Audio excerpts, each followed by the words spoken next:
But I think that they lied, cause it's nice that I have failed, but I promise you I've tried the American dream. It seems I've been denied. What's up, y'all? It's your boy D Magic, and I'm back at it again. Sorry for the long break. Got busy with a little thing called life, but in the future I'm gonna make sure to drop at least a video a week. So here we go. We're gonna get into this one. It's mere hours before draft time, so I'm making this video in honor of the NFL draft coming up at 5 o'clock. Doubt any NFL teams will see this, especially my Steelers, but if you guys do, pay attention, because I'm going to have your top 5 sleepers in the draft. All these guys, to me, could be worth a first-round draft pick. They probably most likely won't go, but I'm here to try to put them on the map. So, yeah, this is sports is definitely going to be one of my biggest things on this channel. I know I'm going to have a wide range of videos, you know, and I'm going to appeal to a lot of audiences, but I'm not going to lie, this is probably what's going to be my strong suit, because I do like to consider myself a sports guru. I have an immense sports knowledge, been playing sports, been watching sports of all varieties, and the reason why I wanted to do this video is because I think my potential to see underrated talent is far, and you know what I'm trying to say. But anyways, yeah, so people like Draymond Green, Kawhi Leonard, when they were coming out of college, I knew these kids were going to be good, and you see where they got drafted and what they ended up being. Also, people like RG3, I mean, I should have known the injuries would have ended up getting to him, but I knew he was going to be a special talent. You've seen what he was able to do in his first year. Le'Veon Bell, Antonio Brown, even though I'm a Steelers fan, it's not just because of the bias. I knew these kids were going to be great, especially Antonio Brown. I remember arguing with one of my boys I worked at Towel Beach back in the day. He used to tell me, Antonio Brown trash. Why'd y'all let go of Mike Wallace? Well, let's look now. And more recent example, someone like Malcolm Brogdon, man. I was so surprised that kid wasn't taken in the first round. And you see what he's doing for Milwaukee in the playoffs as a rookie. So, I mean, my immense knowledge of talent is there. I'm telling you guys, if you really pay attention to these players, you're going to see that they are definitely worthy. So, without further ado, let's get into it. So, starting off at number 5, I got Chris Goodwin, or Godwin. I'm not sure how he pronounces it, out of Penn State. This kid, man, was something special. This whole team is something special. I promise you, next year, Trace McSorley and Saquon Barkley, if they're not up there, I'll definitely be putting them in one of my videos next year, because those kids, especially Barkley, is going to be a threat on the next level. So, yeah, Chris Goodwin, man, I barely really started paying attention to him more recently this year, but I recognize him from last year too. The kid is a junior. He went to school for 3 years. His stats improved every single year. He started off in his freshman season. He only had 338 yards and I think like 25 receptions or so.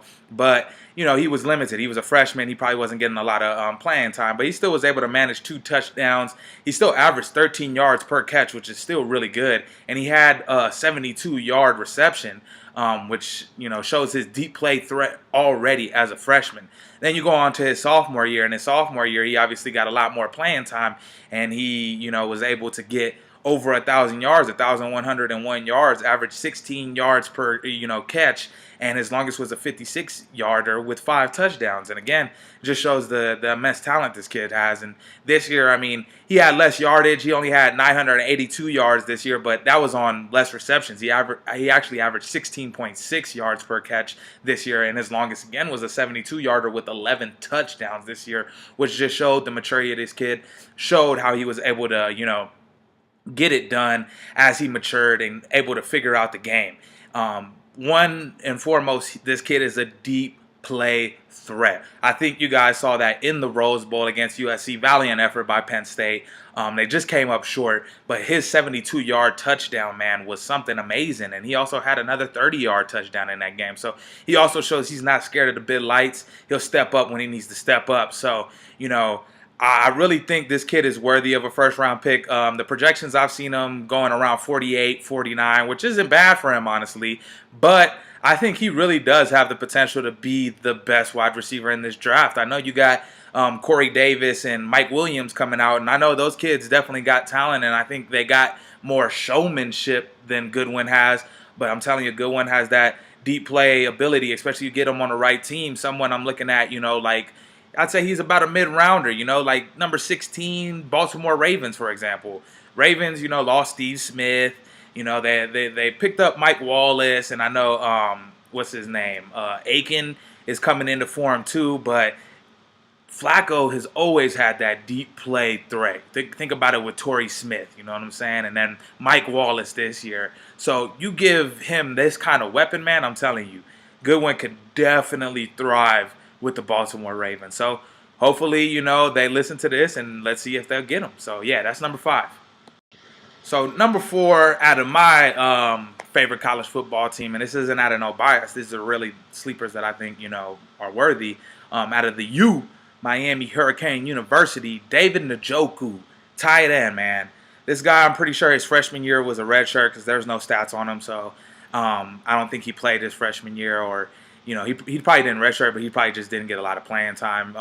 He recently started playing football, so I think he's trying to get into it, and he's still learning, even at this age, guys. So, he only had 2 seasons of work to show, but even in those 2 seasons, I mean, this guy, again, he showed that he could be something, and he had a lot of potential. He only had 21 receptions his first year for about 370 yards, but he averaged 17 yards per catch, and he had a 58-yarder. That was his longest. So, again, just like Goodwin that I was just discussing, this guy also has big play threats. So, you move on to his next season and you can see the vast improvement. He doubled his receptions up to 43 reception, pretty much doubled his yards. He was pretty much almost at 700 yards. His average yards per catch went down to 16.2, but his longest was a 76-yarder, and he had 8 touchdowns. So this kid, man, he's big. He can block. His hands are still coming into form. I know, he has a lot of drop passes, and sometimes his route running isn't as crisp as it should be. But this is the NFL, guys. This is what you pay those professionals to train these kids for, And to me, if you train someone up like David Njoku, he could be a perfect fit for a lot of teams. Think about someone like the Colts, for example. They lost, Dwayne Allen, and they lost Kobe Fleener. So who are they sitting over there with now? Shoot, I don't even know. So you pick up someone like Njoku, throw him in the system with Andrew Luck, man. I guarantee you Andrew Luck gets this guy 10 touchdowns next year. So be listening, coach, because this kid right here, he could be the next big tight end. I'm talking about Jimmy Graham. So, you better pay attention. So that's number 4. So at number 3, again, not to be biased, but out of Miami University, I got Brad Kaaya, man. I honestly think this is the best quarterback in the draft. I know everybody's hyped on Trubisky, or however you pronounce his name, out of North Carolina, and obviously the defending college football champion, Deshaun Watson, who I'm very high on as well. But in my honest opinion, man, Brad Kaaya is the best quarterback in this draft, hands down. You look at his first year, his freshman year, right? He threw for over 3,000 yards, almost 3,200 yards. His completion rating was a little less to be desired at 58%, but he had 26 touchdowns. And again, I mean, I know his touchdown to interception ratio wasn't the best that year. It was 26-12, but he had 145.9, almost 146 quarterback rating, which is excellent, man, excellent. Then he moves on to his second year. He throws for about 100 more yards. His completion rate goes up to 61%. He has a way lower touchdown to interception rating, which is 16-5. It's a lot less than 26 touchdowns, but it's also a lot less than 12 interceptions. It gave him a passer rating of 142 that year. Then you look at last year, man. Last year he threw for over 3,500 yards, and he had a completion rating of 62%. And this kid threw 27 TDs to 7 interceptions for a passer rating of 150, guys. 150. And he showed out that year. They won their little bowl and everything against West Virginia, which was a quality opponent, and he showed out. This kid has an arm. He has limited versatility, but he can get out of the pocket. He could throw it out of the pocket as well. He's not just slow and has to stay in the pocket like a Peyton Manning or a Tom Brady by any means. This kid can definitely get out of there, and he has that rocket arm, man. He has that rocket arm. He gets that ball in there very precise.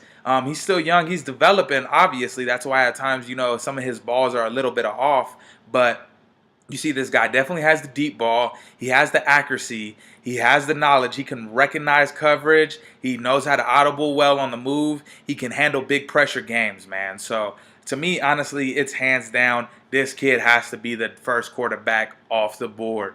I guarantee you, if you guys go ahead and take Trubisky and Deshaun Watson and Deshaun Kaiser and all these kids over Brad Kaaya, whichever team he ends up getting to, it might not be his first year, but I guarantee you a couple years down the road, guys, this kid's going to be the truth. So that's number 3. Look out for him. All right, guys, at number 2, I'm going with Darby Jackson out of USC. Now, he's not too under the radar. They got him projected going around second round, deep second round. But honestly, man, I think this kid can be special, something really special. If you guys don't know him, he was out there for USC playing every position. I've seen him playing running back at some points, wide receiver at some points.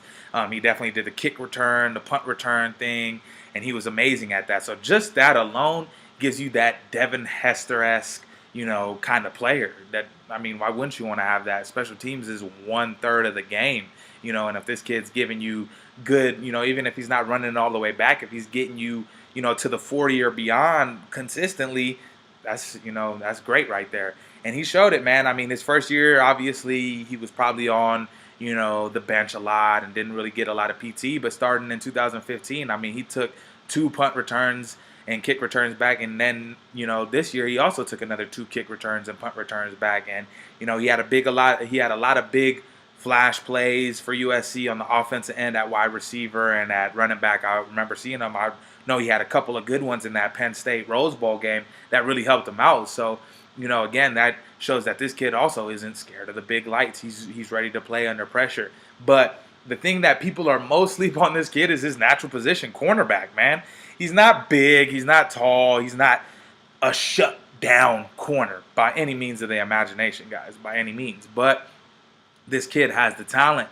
I mean, he's very quick. He's very fast. And the thing that I like about this kid, he's not scared. He's not scared. He will hit. As long as he gets a little bit more size on the next level, he can hit as well. I mean, you look at his stats, freshman year, he had a total of 49 tackles. And that was obviously him not getting a lot of PT at all. Then he comes off this next year, and he had a total of 35 tackles. And he had interception. That was back in 2015, sorry. And then you go and you see this year, and this year, man, this is why this year I'm really, really interested in this kid. I mean, honestly, if he's available for the Steelers, I might take him over Jabrill Peppers because he showed immense improvement on his corner skills. Again, he wasn't a shutdown corner, but he showed that he was able to keep up with the wide receiver a lot more. He didn't get tricked by, the little double move on routes anymore. He didn't get lazy and just want to, come up for the tackle. He didn't fall for the fakes as much. And that showed. I mean, the kid had 55 tackles that year. And he had 5 interceptions. 5 interceptions, guys. That's big on the college level. I mean, that's huge. He also had a couple of fumble recoveries and a fumble return, I believe, as well. So, I mean, this kid is inept on the defensive end. I guarantee you guys, if you take this kid, not only are you going to have something special already this year on the kickoff and punt return, but I'm telling you, you can work this kid into a corner, definitely a nickel corner. He could be a solid nickel corner. So I'm putting him up there at number 2, guys. So be on the lookout for him. I'm telling you, this kid is going to be a star. All right, guys. And last but not least, and I'm not going to lie, this might be completely biased, but I don't care because this my boy right here, Donnell Humphrey out of San Diego State University. I personally played with this kid my senior year. He was a freshman at Canyon Springs High School. Shout out to the Pioneers, Pioneer football. Missed those days. But yeah, I knew from that, that time playing with him and that little amount of time, I knew this kid was special. I remember in one of our last playoff games, this kid had a big kick return. He didn't take it all the way back. He was close. He was so close. But he got us in field position and got us to, tie the game up, and from there we lost, but we he led us, and this kid was a freshman. He was not scared on varsity, and it also showed at San Diego State, guys.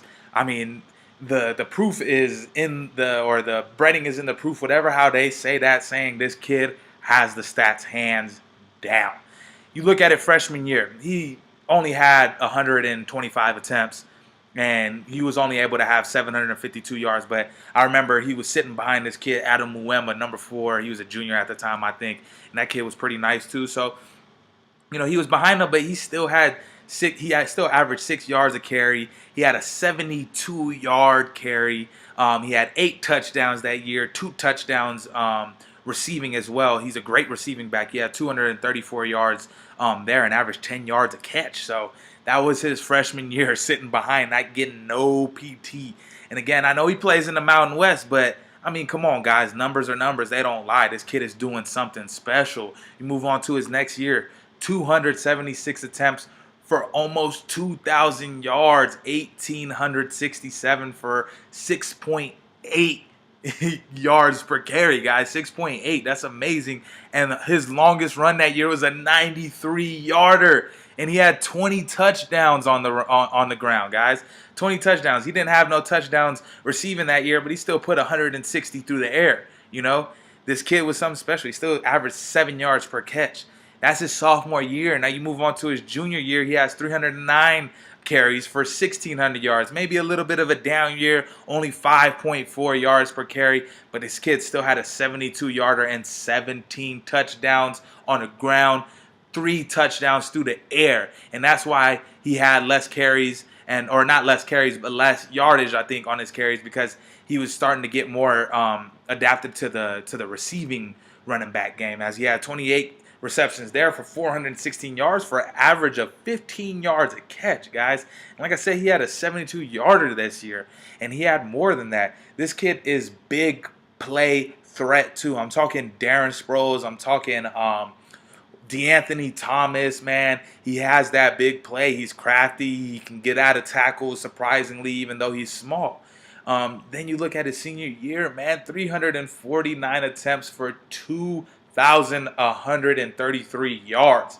Average 6.1 per carry, and his longest was a 79-yarder for 17 touchdowns. And he also put 231 receiving on there as well.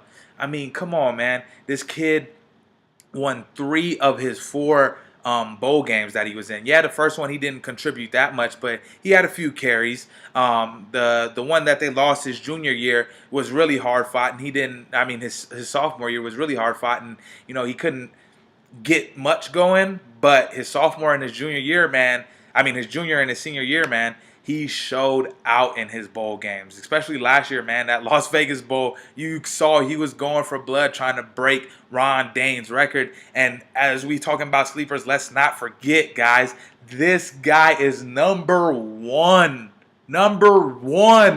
rushing all time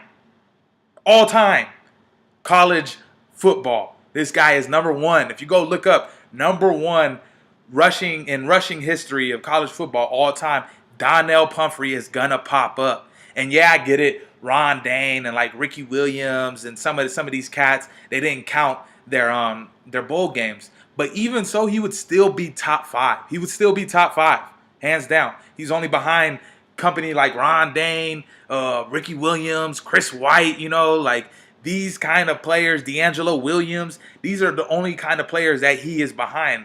Even if you include their bowl games, he's still top 5. Top 5. Come on, guys. How can you be sleep on him? I've seen projections that got him 5th round. 5th round? 5th round for the number 1 rushing leader all time? Are you kidding me? This kid, to me, is better than McCaffrey, better than Fournette, better than Freeman. He's better than all of them. Hands down. Because he put it out every day. And I get it. He's in the Mountain West, guys. But he showed out. He had 100 and something yards against a good Houston team, man. And Houston was out there killing. Houston held Mixon ass down to 50 yards or something like that? Come on. And DJ ran a field day all over these guys. Man. So you're not going to sit here and tell me this kid only has the potential for a 5th rounder. I get it. He's small. I get it. He has to get bigger. And I get it. Even for his size, he's not lightning fast, but the kid's fast. And he might not have that, 4.3 40 speed, But on the cuts, on agility wise, this kid is something special. I'm telling you, it's hard to tackle him. It's hard. And I guarantee you on the next level, this kid's work ethic is only going to elevate. So I promise you guys, stay sleep on this kid. Stay sleep on him. He's going to prove you guys wrong, as he's done in the 4 years of body of work that he had at San Diego State. No one thought this kid was going to be special, except for San Diego State. But obviously all those other teams that passed up on him, nobody thought this kid would do what he was going to do. But he's number one rushing all time. Number one. So come on, man. This kid definitely deserves a first-round pick to me. Yeah, sure. Maybe not the first running back off the board and whatnot, and maybe not, a top 10, even top 15 pick. But for certain teams, especially in the latter half of that first round, he fits their system so well. Think about someone like Kansas City. Kansas City loved having DeAnthony Thomas, and they had someone just like him before. I can't remember who the kid was, but they've always known to have little smaller backs. That's what they like, especially on the third downs where they need a passing down and they can have a running back that can run a good route. This kid can fit Kansas City system so well. Get him out there to Philadelphia. You know that's what Philadelphia loves with Darren Sproles and whatnot. You know that's what they love. Get him out there, man. Get him out there. Why not? I'm telling you, give this kid a chance, guys. He is number one, top 5 sleepers, hands down. And I guarantee you, maybe not this year, but if that kid go ahead and get some size and he crafts his game and he works hard at it, I guarantee you this is going to be one of the top backs in the game for a long time. For a long time. And you heard it here first. That's your boy D Magic. We out. So thanks for tuning in, guys. These to me are definitely the top 5 sleepers in the draft. One that I didn't mention that I was gonna put on this list but when I checked all the projections, he was he was definitely first round, hands down. But I think it's because of the whole diluted P test, that his stock has fell. I seen him like at 60 yesterday or something like that. Are you kidding me? Jabrill Peppers, guys. Okay, okay. I'm telling you, Steelers, if this kid is out there today, if he is out there, if he has not been drafted, I swear, man, if you do not take this kid is going to be a talent. He is a monster. He's a monster. He can do anything. He can play offense. He can play defense. He can play linebacker. He can play safety. He can play corner. He can run the ball back for you. He can do everything. Why wouldn't you take this kid? Why wouldn't you? Why wouldn't you? Especially us Steelers. We need some defense. We need some safeties. We need some corners. And that's the thing. This kid can be a superb nickel cornerback. 100%. He can be a superb nickel cornerback. And I guarantee you guys, so whatever NFL teams y'all thinking, let that diluted piss test, let them slide back. Shoot, if we could take them second round Steelers, that's fine with me. But I'm telling you, man, this kid is going to be something special, so be on the lookout for him too. He's not officially in this video, but I'm making him a part of it because, Jabrill, you deserve a chance, buddy. You deserve first round, hands down. So with that being said, guys, these are my sleepers for the draft. I guarantee you at the very least, a couple of these kids are going to show out. And like I said, that's my insight for that talent right there. I'm telling you, a lot of people are asleep on these kids.